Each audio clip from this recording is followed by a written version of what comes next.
To Prabhat news. నీటి వినియోగదారుల సమావేశంలో సీఎం చంద్రబాబు ప్రసంగం.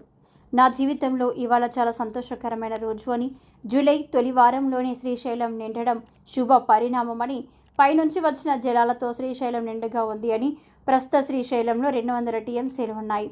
శ్రీశైలం మల్లన్నకు ప్రత్యేక ప్రార్థనలు నిర్వహించారని, రాయలసీమ రతనాల సీమ కావాలని మల్లన్నను ప్రార్థించారని, మల్లన్న ఆశీస్సులతో రాయలసీమ సుభిక్షంగా ఉంటుందన్నారు. జలాలే మన సంపద, వాటితోనే రైతుల కష్టాలు తీరుతాయని, సాగునీటి ప్రాజెక్టులే ఆధునిక దేవాలయాలు, రాయలసీమను ఎవరూ కాపాడలేరని గతంలో చాలామంది అన్నారు. రాయలసీమ స్థితిగతులు మార్చేందుకు ఎన్టీఆర్ నడుం బిగించారు.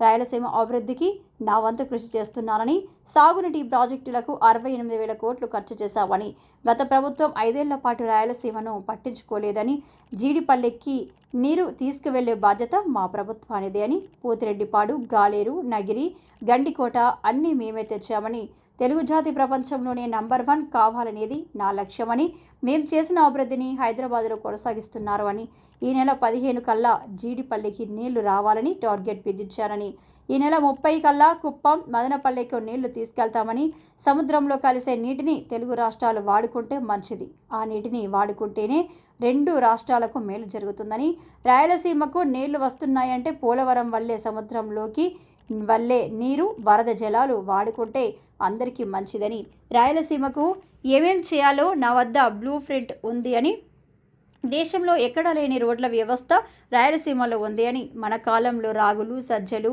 జొన్నలు, కొర్రలు తినేవాళ్ళం. పాలిష్డ్ రైస్ తిని చాలామంది షుగర్ వ్యాధి తెచ్చుకుంటున్నారు.